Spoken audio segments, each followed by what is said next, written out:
Welcome to achieve more score classes. आज हम चलते हैं नेक्स्ट लेक्चर की तरफ।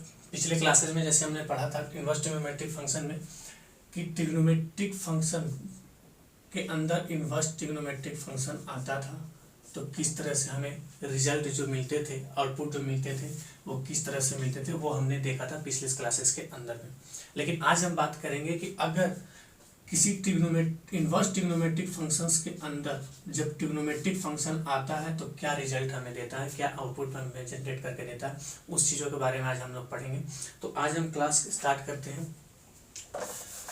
जो प्रॉपर्टीज पढ़ी थी आज वो दूसरा प्रॉपर्टीज है।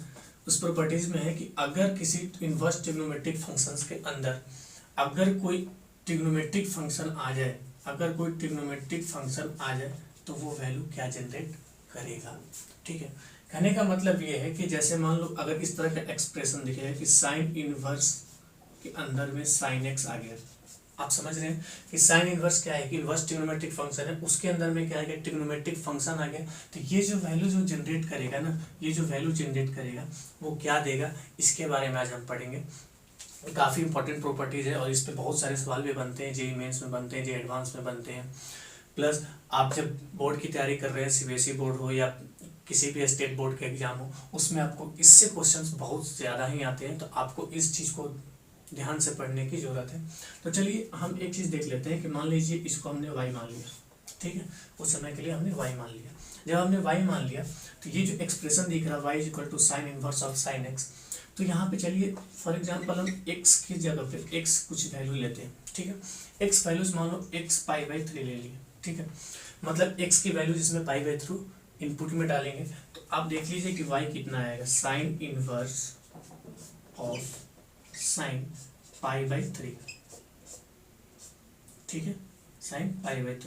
तो आप देख रहे हैं कि साइन इनवर्स साइन π/3 मतलब साइन 60 का जो वैल्यूज होता है वो कितना होता है, वो वैल्यू होता है √3/2।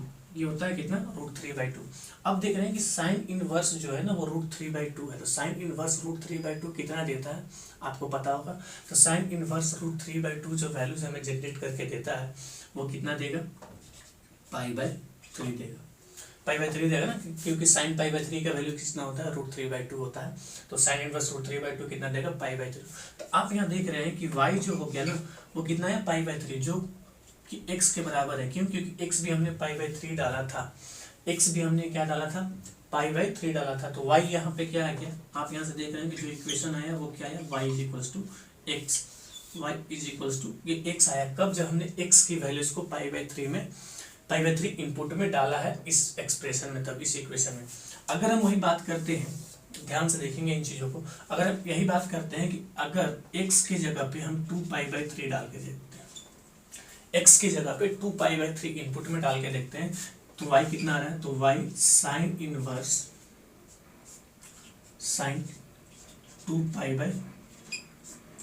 क्यों, क्योंकि x के जगह पे यहाँ पे x के जगह पे हमने क्या डाला है, 2π/3 इनपुट में डाला है।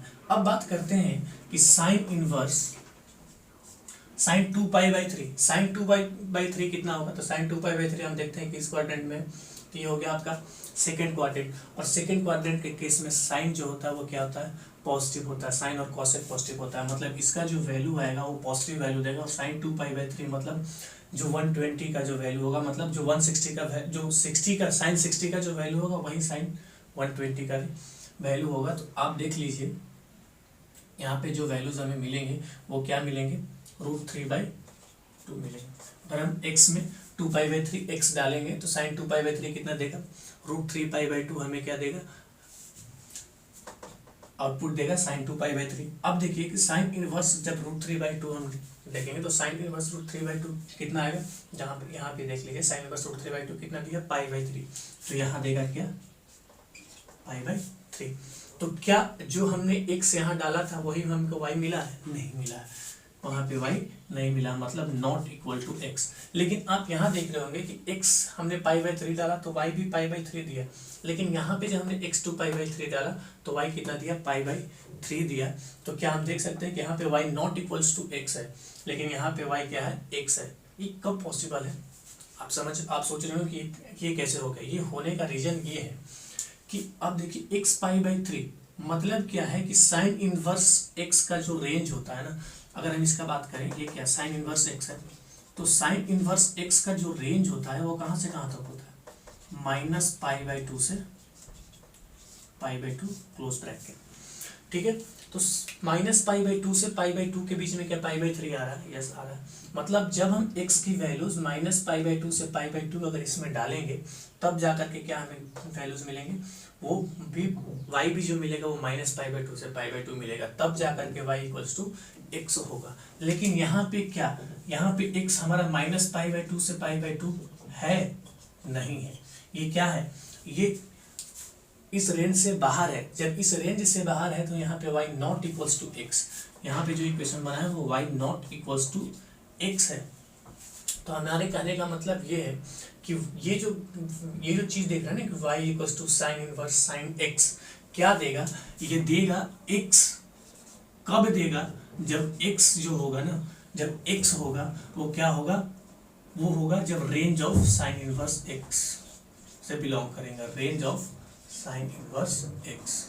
मतलब कहने का मतलब अगर साइन इनवर्स x के रेंज का जो वैल्यूज है वो हम पुट करेंगे तब जाकर के हमें जो वैल्यूज मिलेंगे वो y = x मिलेंगे। साइन इनवर्स x का जो रेंज है वो कहाँ से कहाँ तक है, तो वो है हमारा -π/2 से π/2। अगर इसके बीच में कोई भी वैल्यू अगर हम इनपुट में डालेंगे तब जाकर के हमें y = x मिलेगा। अदरवाइज अगर हम इस रेंज के बाहर कुछ भी वैल्यूज डालते हैं तो y x के बराबर नहीं मिलेगा।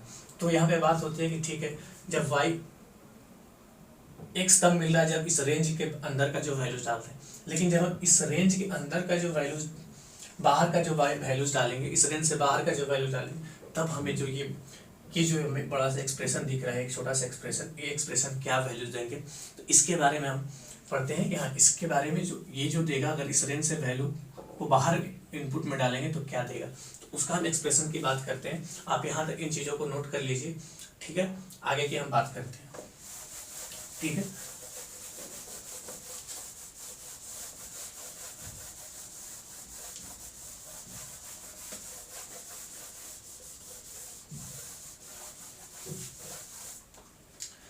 अब हम बात करते हैं कि जब x साइन इनवर्स x के रेंज से बाहर की वैल्यू से अगर हम डालते हैं तो क्या वैल्यू हमें जनरेट करके देता है, कौन, y = साइन इनवर्स x, ठीक है। ये क्या वैल्यू जनरेट करके देता है, तो सबसे पहले हम देख लेते हैं कोऑर्डिनेट सिस्टम में, हम इन चीज़ों को समझ लेते हैं, हमें आसानी होगी समझने में। तो अगर हम समझते हैं इन चीज़ों को तो आप देख लीजिए, ये क्या होता है 0, ये कितना होता है π/2, ये कितना हो गया पाई, हो गया ना, ये हो गया pi. First quadrant, second quadrant, third quadrant, fourth quadrant. अगर हम इसको लिख दें -π/2 और ये कितना हो जाए -π, ठीक है। तो एक कंप्लीट सर्कल बन रहा है ना, -π से पाई। कोऑर्डिनेट सिस्टम क्या है, एक सर्कल, ठीक है ना। तो -π से पाई, या हम बोल सकते हैं 0 से पाई, ठीक है। तो इन चीज़ों को अगर हम -π/2 भी बोल दें तो कोई दिक्कत नहीं है, हम फोर्थ क्वाड्रेंट को इस तरह से भी रिप्रेजेंट कर सकते हैं। तो आप यहाँ पे एक सिंपल सा चीज़ देखिए कि अगर जब हम फर्स्ट क्वाड्रेंट की बात करते हैं, कहाँ से कहाँ तक है, 0 से π/2, तो अगर हम x की वैल्यू π/3 जब डाल रहे हैं, जब x की वैल्यूज π/3 डाल रहे हैं, तो ये जो एक्सप्रेशन है ना y = sign inverse of sign x, और x की जगह पे क्या π/3 हमने डाला है, तो क्या वैल्यूज दे रहा है। तो आप देखिए साइन इनवर्स साइन π/3 कितना दे रहा है, तो साइन इनवर्स साइन π/3 कितना हुआ √3/2, √3/2 मतलब साइन इनवर्स √3/2 कितना हो गया, साइन इनवर्स √3/2 कितना हो गया, तो वो हो गया आपका π/3। मतलब यहाँ पे जो हमें मिल रहा है ना ग्राफ, जो इक्वेशन मिल रहा है वो क्या मिल रहा है, y = x। एक कब, जब हम x की वैल्यू 0 से π/2 के बीच में इनपुट में डाल करके देख रहे हैं। अगर हम x की वैल्यू, ये कहाँ से कहाँ तक है, 0 से -π/2, तो अगर हम x की वैल्यू -π/3 डालेंगे, x की वैल्यू -π/3 मतलब आप देख रहे होंगे कि 0 से -π/2 के बीच में है कि नहीं, ये वैल्यू है। तब देखते हैं कि y = साइन इनवर्स साइन, और x के यहाँ पे क्या डाले हैं -π/3,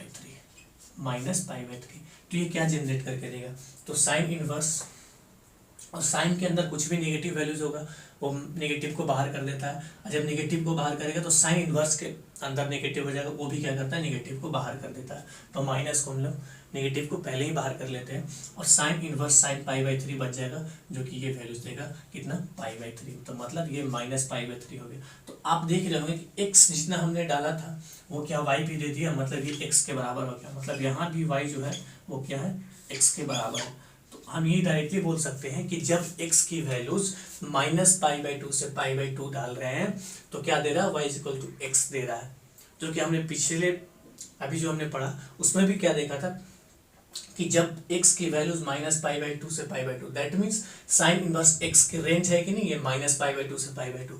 तो जब -π/2 से π/2 जब हम वैल्यूज इनपुट में डाल रहे हैं तो y = x ही हमें मिल रहा है दोनों जगह पे। ठीक है, अब बात करते हैं इस क्वाड्रेंट में, थर्ड क्वाड्रेंट की अगर हम बात करते हैं, थर्ड क्वाड्रेंट में जैसे मान लो ये कहाँ से कहाँ तक, हम π/2 से π, तो जब हम x की वैल्यूज 2π/3 डाल रहे हैं, समझ में आ रहा है, जब x की वैल्यूज 2π/3 डाल रहे हैं, जब x की वैल्यूज 2π/3 डाल रहे हैं तो y हम देख रहे हैं कि कितना आ रहा है। तो y जो आ रहा है वो क्या आ रहा है साइन, ये हमने गलत लिख दिया, साइन इनवर्स साइन x। ठीक है, साइन इनवर्स साइन x, और x की जगह पे हमने क्या डाला है 2π/3। ठीक है, तो आप यहां से देखिए कि साइन इनवर्स और साइन 2π/3 कितना दे रहा है √3/2 और साइन इनवर्स √3/2 कितना दे रहा है तो π/3। आप देख रहे हैं कि x हमने डाला 2π/3 लेकिन हमें y कितना मिल रहा है π/3। मतलब यहाँ पे जो मिल रहा है, यहाँ पे जो इक्वेशन मिल रहा है, अगर पाई से अगर हम x को माइनस कर दें तो ये वैल्यूज आ रहा है। देखो अगर पाई में x कितना डाले हमने 2π/3, तो जब हमने 2π/3 डालें तो क्या π/3 आएगा, मतलब वो कितना रहा y के बराबर। तो यहाँ पे जो एक्सप्रेशन बन रहा है वो पाई माइनस x, अगर पाई में x माइनस में डाल रहे हैं तब जाकर के हमें ये एक्सप्रेशन मिल रहा है। मतलब कि अगर हम x की वैल्यू 2π/3, दैट मीन्स ये सिर्फ 2π/3 नहीं, x की वैल्यू π/2 से पाई के बीच में कुछ भी वैल्यूज डालिए, यहाँ पे जो एक्सप्रेशन आएगा ना वो ये एक्सप्रेशन हमें मिलेगा, इस तरह का एक्सप्रेशन हमें मिलेगा। ठीक है, अब बात करते हैं कि अगर x की वैल्यूज -π/2 से -π में अगर हम कुछ भी डालते हैं, दैट मीन्स -2π/3 सपोज मान लो हमने डाल लिया, ठीक है ना, इस रेंज के अंदर का वैल्यूज -2π/3 डाला, तो यहाँ पे y क्या देगा साइन इनवर्स साइन, और x कितना -2π/3 हमने यहाँ पे इनपुट में डाला। तो साइन इनवर्स और नेगेटिव वैल्यूज से क्या कर देगा, बाहर ही कर देगा, साइन है तो नेगेटिव को बाहर कर दिया, क्या मिलेगा साइन इनवर्स साइन 2π/3। और ये जो एक्सप्रेशन है ना, ये एक्सप्रेशन कितना वैल्यूज देता है π/3, तो कितना आ जाएगा -π/3। तो आप देख रहे होंगे कि जब हमने x को -2π/3 जब डाला है तो यहाँ पे जो वैल्यूज मिल रहा है y वो -π/3 मिल रहा है।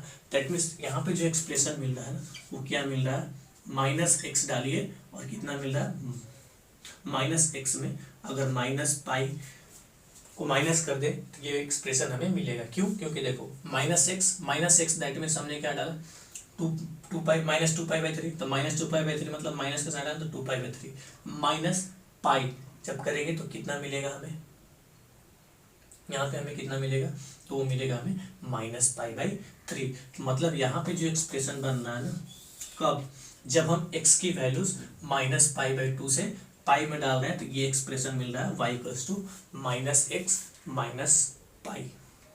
ये चीजें हमें देखने को मिल रही है कि नहीं मिल रही।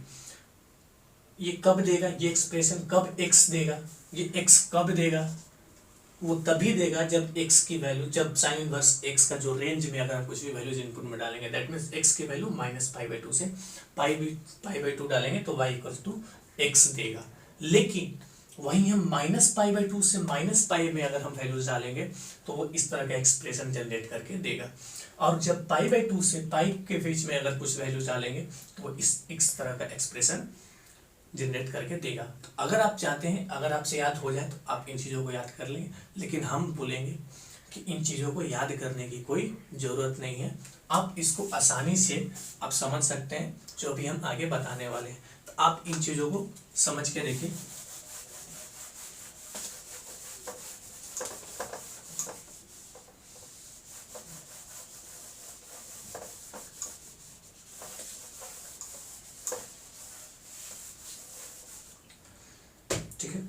अगर आपको याद करना है तो आप इस चीज को ऐसे भी याद कर सकते हैं कि ये जो वैल्यूज होगा ना, ये x तब देगा, ये x तब जनरेट करके देगा जब x कहाँ से कहाँ तक होगा, x जब -π/2 से π/2 हम लोग इनपुट में देंगे। अगर x की वैल्यू -π/2 से π/2 देंगे तो ये x के बराबर ही एक्सप्रेशन देगा। लेकिन यहाँ पे ये भी बोला कि π-x एक्सप्रेशन देगा, जैसे हमने पिछला बार डिस्कशन किया भी, तो उसमें क्या हुआ कि x जब ये π-x एक्सप्रेशन कब देगा, जब x बिलोंग करेगा कहाँ से कहाँ तक, तो π/2 से π में। ठीक है, ठीक समझ में आ रहा। अब तीसरा एक्सप्रेशन हमने देखा था कि -π-x देगा कब, जब x बिलोंग करेगा कहाँ से कहाँ तक, तो -π/2 से -π में। समझ में आ रहा ना। तो अगर जब इस तरह का आपको एक्सप्रेशन दिखेगा, समझ में आ रहा ना, जब आप इन चीजों को याद कर सकते हैं। अगर इस तरह का एक्सप्रेशन दिखेगा तो आप इसको आप याद करके रखिए, आप इससे आप सॉल्व कर सकते हैं इजीली। लेकिन क्या ये पॉसिबल है कि इतना फॉर्मूलाज को याद करके रख सकें? नहीं, बहुत सारे हर स्टेप में फॉर्मूलाज बनेंगे। आप अगर मैथमेटिक्स पढ़ रहे हैं तो आपको हर जगह याद करने की जरूरत नहीं है। हम आपको एक सिंपल सा चीज बता रहे हैं, ग्राफिकल ग्राफ से हम समझने की कोशिश करेंगे, और ग्राफ से जब समझेंगे तो आपको इसको याद करने की जरूरत नहीं है। आप ग्राफ को समझिए और कितना भी अच्छे से अच्छे क्वेश्चन बने आप उससे आसानी से सॉल्व कर सकते हैं।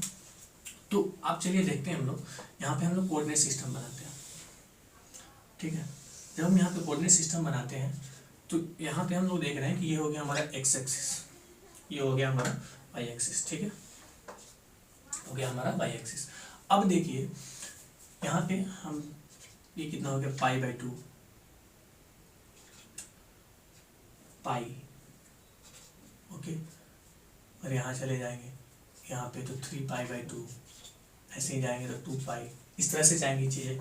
यहाँ पे अगर हम जाएंगे तो -π/2 -π -3π/2, इस तरह से चीज़ें जाएंगी। ठीक है, तो आप देखिए हमें बोला कि जब x -π से -π/2 से π/2 है तो ग्राफ किस तरह से जा रहे हैं, y = x, तो y = x और y = x की ग्राफ कैसे होती है, इस तरह से होती है। समझ में आ रहा है ना। उसने बोला था ना कि अगर -π/2 से π/2 में x रहेगा तो जो ग्राफ बनेगा वो क्या बनेगा, y = x, और y = x का ग्राफ यही होता है ना, सीधा स्ट्रेट इस तरह का एक्सप्रेशन बनता है, इस तरह का ग्राफ बनता है y = x। लेकिन उसने ये बोला कि अगर हम आगे जाएं -π/2 से π/2 तो sin इनवर्स x का रेंज है, उसने हमने बता दिया कि y = x ग्राफ बनेगा। लेकिन अगर उसके इधर चले जाएं और उसके इधर चले जाएं तो किस तरह का होगा, तो आप देखिए अगर हम एक कंप्लीट साइकिल की बात करें तो एक कंप्लीट साइकिल में जब बोला कि जब π/2 से π/2 से π, जब π/2 से π होगा तो ग्राफ किस तरह का बनेगा, π-x एक्सप्रेशन मिलेगा। तो π-x एक्सप्रेशन देखिए क्यों मिल रहा है, ये क्यों मिल रहा है, तो आप देखिए, और यहाँ पे भी इस तरह का ग्राफ बनेगा। तो आप देख रहे हैं ये एक -π से π एक कंप्लीट साइकिल हो गया। तो अगर हम किसी भी ग्राफ को एक कंप्लीट साइकिल में फाइंड आउट कर ले, उसके बाद वो क्या करता है, वो रिपीट करता है, अगेन वही रिपीट करता है कोई भी ग्राफ। तो जब हमने -π से π एक कंप्लीट साइकिल में जो इसका 2π लेंथ, ये कितना हो गया, 2π लेंथ हो गया ना, यही तो इसका पीरियड है 2π लेंथ। जब एक पीरियड में ग्राफ जिस तरह से फॉलो होता है वही नेक्स्ट पीरियड में भी वो क्या होता है, रिपीट होते जाता है कोई भी ग्राफ। तो जब हमने एक कंप्लीट पीरियड में इसका साइन इनवर्स sin x का एक कंप्लीट पीरियड में जिस तरह का ग्राफ हमने देख लिया वो इस तरह से बन गया। अब बात करते हैं कि आप ये कैसे समझे कि π-x है। तो हमने देखा कि π/2 से π के बीच में क्या है, इसका x की वैल्यूज है, ये π-x ग्राफ होगा। क्यों, आप यहाँ से निकाल सकते हैं। ये अगर देखें तो क्या होगा, ये कौन सा लाइन है, y = -x, डिक्रीजिंग है ना, ये डिक्रीजिंग फंक्शन है, तो y कितना होगा, -x। लेकिन आगे जाने पे देखो जब पाई इनपुट में डाल रहे हैं तो क्या दे रहा है, 0। मतलब जब x पाई हो रहा है तो ग्राफ कहाँ जा रहा है, 0 को टेस्ट कर रहा है। मतलब अगर हम x पाई ऐड कर दें तो क्या है, वैल्यू 0 हो जाएगा। तो वही चीज़ है, -x + पाई लिखें या π-x लिखें, तो ये ग्राफ क्या है, π-x। वैसे ही अगर इसकी बात करें तो इसका इक्वेशन क्या होगा, तो आप देखिए ये क्या है, y equals to minus x, y equals to minus x line है और y equal to minus x line है, लेकिन यहाँ पे माइनस पाई डालने पे वैल्यूज क्या हो रहा है, ग्राफ क्या हो रहा है, जीरो को टेंस कर रहा है, तो ये एक्सप्रेशन क्या हो जाएगा, माइनस पाई। तो यहाँ पे आप देख रहे हैं कि ये जो लाइन है वो माइनस एक्स माइनस पाई और यहाँ पे क्या है माइनस एक्स प्लस पाई। ठीक है, अगर हम आगे बात करें इस तरह से ग्राफ चलेगा तो ये कहाँ जाएगा,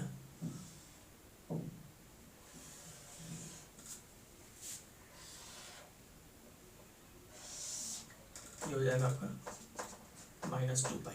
तो इस तरह से ग्राफ जो होगा ना इसका साइन इनवर्स साइन एक्स का जो ग्राफ होगा वो इस तरह से होगा। आप इसको ध्यान में रखिए और जब आप इसको ध्यान में रखिएगा तो आप किसी भी लाइन का इक्वेशन आप इजीली फाइंड आउट कर सकते हैं। जब इक्वेशन फाइंड आउट कर लेंगे तो इसको याद करने की कोई ज़रूरत नहीं है, आप यहाँ से क्वेश्चन इजीली सॉल्व कर सकते हैं। तो अगर हम बात करें कि चलो ये क्या है, इस लाइन का एक्सप्रेशन क्या होगा, इस लाइन का इक्वेशन बता दीजिए, तो इस लाइन का इक्वेशन हम आसानी से बता सकते हैं कि ये क्या है, y इक्वल टू कौन सा लाइन है, एक्स लाइन है, क्योंकि इंक्रीजिंग फंक्शन है तो माइनस एक्स तो हो नहीं सकता, एक्स होगा, तो y इक्वल टू क्या हो जाएगा एक्स। लेकिन यहाँ बोल रहा है कि टू पाई डालने पे क्या हो रहा है, ग्राफ वैल्यू जीरो हो रहा है, मतलब जब टू पाई डालेंगे तो जीरो होगा, तो एक्स माइनस टू पाई, जब एक्स की वैल्यू टू पाई डालो तो y कितना हो जाएगा, जीरो इस पॉइंट पे। समझ में आया, इस लाइन का इक्वेशन कितना हो गया, एक्स माइनस टू पाई। वैसे इसका भी आप फाइंड आउट कर सकते हैं, इसका अगर इसका फाइंड आउट करना है तो y इक्वल्स टू ये कौन सा लाइन है, इंक्रीजिंग फंक्शन है, यहाँ से यहाँ तक ग्राफ क्या कर रहा है, इंक्रीज कर रहा है यहाँ से यहाँ तक, तो y कितना हो जाएगा, x equals to x line हो जाएगा। और यहाँ पे देखो माइनस टू पाई डालने पे जीरो आ रहा है, तो माइनस टू पाई डालने पे जीरो आएगा, दैट मीन्स यहाँ पे हमें क्या करना पड़ेगा, हमें क्या करना पड़ेगा, टू पाई ऐड करना पड़ेगा। क्यों, क्योंकि माइनस टू पाई एक्स की जब वैल्यू माइनस टू पाई डालेंगे तब जाकर के वैल्यूज क्या होगा, जीरो होगा, तो y equals to x plus two pi इस लाइन का इक्वेशन होगा। समझ रहे हैं ना, तो आप इससे क्वेश्चन को सॉल्व करिएगा, इससे करने की इसको याद करके करने की जरूरत नहीं, क्योंकि आप ये कितना दिन तक याद कर सकते हैं, अगर आपको ग्राफ ध्यान में होगा, अगर आप इसको ध्यान में रखिएगा तो आपको क्वेश्चन इजीली सॉल्व हो जाएंगे। तो अभी हम क्या करते हैं, जो हमने ग्राफ बताया उस पर हम लोग कुछ क्वेश्चंस प्रैक्टिस कर लेते हैं ताकि आपको समझ में आ जाए कि हमको किस तरह से सॉल्व होते हैं। ठीक है, ठीक है, तो अब चलिए देखते हैं कि ये जो क्वेश्चन है इसको हमें सॉल्व करना है कि इसकी जो वैल्यूज है वो क्या होंगे। तो आप देखिए सिंपल सा चीज कि साइन इनवर्स साइन 7π/4 की वैल्यूज पूछा है कि साइन इनवर्स साइन 7π/4 की वैल्यूज क्या होंगी। तो आप यहाँ देख सकते हैं कि ये क्या है, इनवर्स ट्रिग्नोमेट्रिक फंक्शंस के अंदर में कोई ट्रिग्नोमेट्रिक फंक्शन आ गया है। ठीक है, तो साइन इनवर्स साइन एक्स का अगर हम ग्राफ को रिकॉल करेंगे जैसा अभी हमने पढ़ा तो किस तरह से ग्राफ चलता है,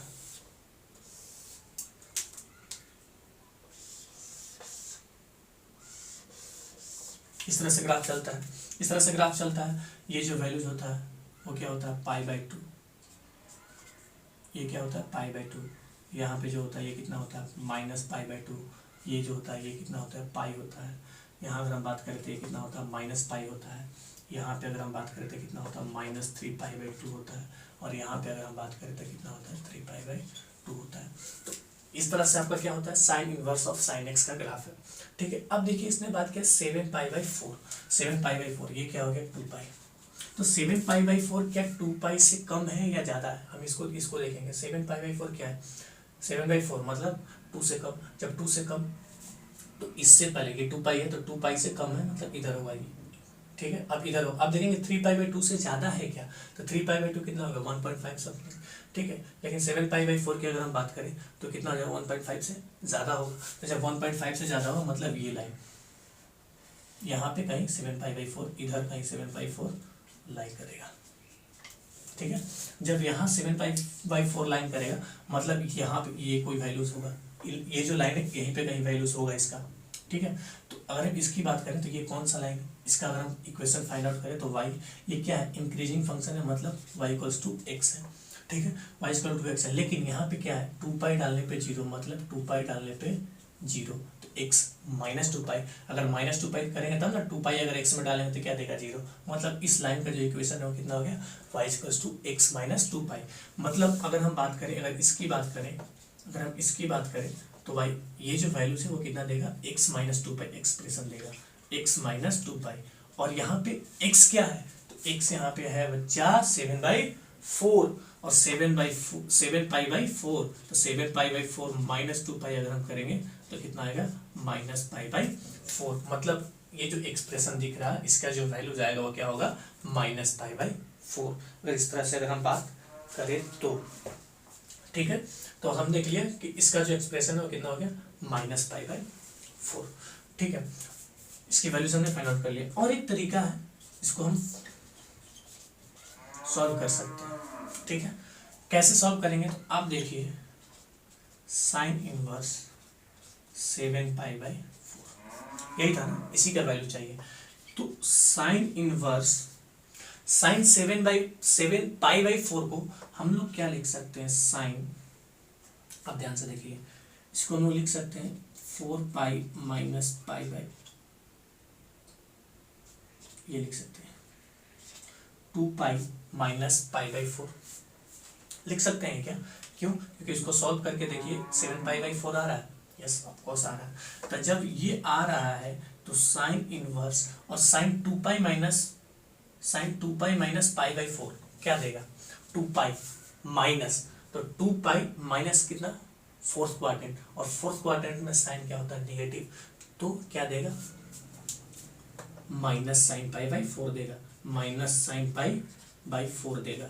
जब -sin π/4 देगा तो माइनस तो बाहर आ जाएगा, ठीक है।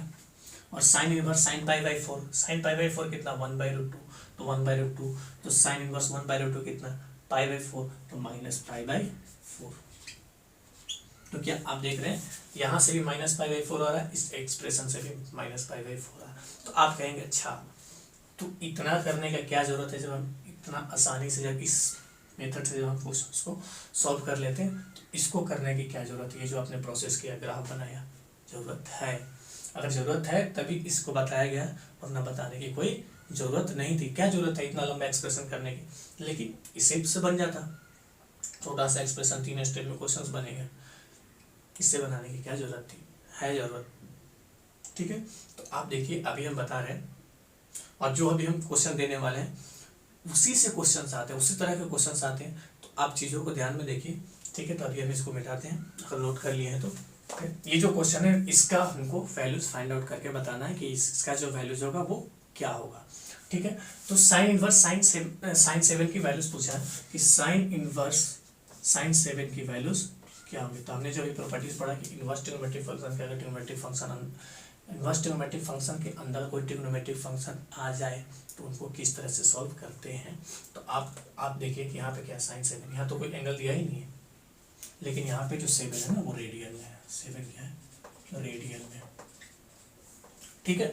जब 7 रेडियन में तो क्या आप हमने जो अभी पिछला क्वेश्चंस में अल्टरनेट मेथड से जो क्वेश्चन बनाया था क्या उससे सॉल्व होगा, नहीं होगा।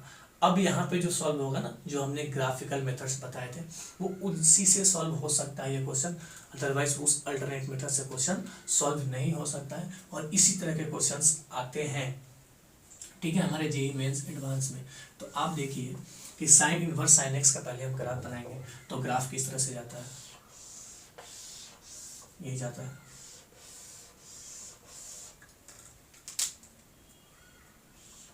यही ग्राफ होता है ना। तो ये क्या हो गया आपका π/2, ये क्या हो गया -π/2, ये क्या हो गया पाई, ये क्या हो गया -π, ये क्या हो गया 3π/2, ये क्या हो गया 2π। अगर इसकी बात करें तो ये क्या हो गया -3π/2, यहाँ हो गया -2π। यही होता है ना, इस तरह का ग्राफ था, ठीक है। अब जब ये ग्राफ है तो आप 7 रेडियंस में, दैट मीन्स हमको चेक करना है कि 7 किधर लाई कर रहा है, ठीक है। सबसे पहले हम क्या करेंगे 7 को चेक करेंगे। तो आप देखिए यहाँ पे देखते हैं ये पाई है, तो पाई की वैल्यूज कितना होता है रेडियंस में 3.14, लेकिन यहाँ कितना है 7, तो इसमें तो नहीं हो सकता। यहाँ पे चेक करते हैं 3π/2 पे, तो यहाँ अगर चेक करेंगे तो कितना होगा, ये 3.14 × 3 कितना हो जाएगा 9। देखिए 3π/2 कहने का मतलब ये हो गया कि पाई की वैल्यू 3.14, उससे 2 को डिवाइड करें 1.5 समथिंग इंटू 3, क्या 7 आएगा, नहीं 7 नहीं आएगा, ठीक है। अब यहाँ चलते हैं, तो यहाँ देखते हैं पाई 3.14 और इंटू 2 कितना होता है 6.14, ठीक है। अब यहाँ देखते हैं, यहाँ भी 7 नहीं आ रहा है, तो यहाँ देखते हैं ये कितना वैल्यूज है 3π/2, ठीक है। तो यहाँ पे कितना हो जाएगा 5π/2। ठीक है, तो 5π/2 देखेंगे तो कितना हो जाएगा, ये हो जाएगा आपका 1.5 समथिंग, 1.5 समथिंग तो कितना 7.5, 7 से ज़्यादा। जब 7 से ज़्यादा मतलब ये 7 से कम और ये 7 से ज़्यादा, दैट मीन्स ये लाइन होगा, ये इधर ही कहीं 7 लाई करेगा। तो मान लीजिए 7 यहाँ लाई कर रहा है। ठीक है, जब 7 यहाँ लाई करेगा, क्यों, क्योंकि 7 इससे ऊपर है और इससे कम है, तो यही लाइन होगा। जब ये लाइन होगा तो इस लाइन के एक्सप्रेशन की अगर हम बात करेंगे तो इस लाइन का एक्सप्रेशन देखें तो ये कितना है, y=x लाइन है, y=x लाइन है। लेकिन यहाँ पे देखिए 2π डालने पे क्या मिल रहा है, 0 मिल रहा है, मतलब -2π। तो अगर हम बात करें कि साइन इनवर्स साइन 7 जो मिलेगा, साइन इनवर्स साइन 7, इसका जो एक्सप्रेशन आएगा क्या आएगा, वो x-2π, और x की जगह पे क्या है 7, तो 7-2π क्या मिलेगा, 7-2π। तो इसका जो वैल्यू हो गया वो 7-2π हो गया। तो क्या आप देख रहे हैं कितना इजीली ये सॉल्व हो गया। आपको ग्राफ समझ में आ रहा है, अगर आपको ग्राफ समझ में आ रहा है तो आप यहाँ से लाइन निकाल लेंगे कि हाँ ये जो वैल्यूज है वो कहाँ लाई कर रहा है, तो यहाँ लाई कर रहा है, तो इसका एक्सप्रेशन आप इजीली निकाल सकते हैं। ये तो इंक्रीजिंग फंक्शन है, तो इंक्रीजिंग फंक्शन y=x ग्राफ है, x लाइन है। जब x लाइन है लेकिन यहाँ बोला है कि 2π डालने पे 0, तो 2π डालेंगे, अगर x की वैल्यू 2π डालेंगे तो यहाँ -2π रहेगा, तब तो 0 मिलेगा। तो यहाँ पे हमने एक्सप्रेशन निकाल लिया x-2π। जब x-2π निकाल लिया तो और x की जगह पे कितना 7, तो 7-2π, मतलब इसका जो वैल्यूज है वो क्या आएगा 7-2π। तो ये जो है काफ़ी इम्पोर्टेंट है, काफ़ी इम्पोर्टेंट आपका ये प्रॉपर्टीज है। तो आप इस चीज़ों को ध्यान में रखिए। अभी हमने साइन के बारे में पढ़ा, कॉस, टैन, सेक, कॉसेक सबके बारे में पढ़ेंगे। तो आज के लिए इतना ही, और इन चीज़ों को जो भी चीज़ पढ़ाया जा रहा है उसको आप अच्छे से ध्यान में रखिए, बार बार उसको रिपीट करिए, क्वेश्चंस प्रैक्टिस करिए। ठीक है, तो आज के लिए इतना ही। Thank you so much. और इस पर भी हम लोग जो अभी हमने पढ़ाया उस पर हमने NCERT के जो क्वेश्चंस आते हैं, जो बोर्ड में क्वेश्चंस आते हैं, उसका हम जिक्र करेंगे, एक तो क्वेश्चंस कर लेंगे ताकि आपको अच्छे से और क्लियर हो जाए, वो नेक्स्ट क्लास में करेंगे। ठीक है, तो आज के लिए थैंक यू सो मच। लेकिन वीडियोस को लाइक, सब्सक्राइब और शेयर करना ना भूलें। आप जितना से ज़्यादा शेयर करेंगे, जितना आप लाइक सब्सक्राइब को बढ़ाएंगे, उतना हम और पढ़ाने की कोशिश करेंगे और जल्दी वीडियोस लेकर के आएंगे, ताकि आपकी जो प्रॉब्लम्स है वो दूर हो सके। तो हमारी प्रॉब्लम्स को दूर करिए, हम आपके प्रॉब्लम्स को दूर करेंगे। तो आज के लिए इतना ही। Thank you so much.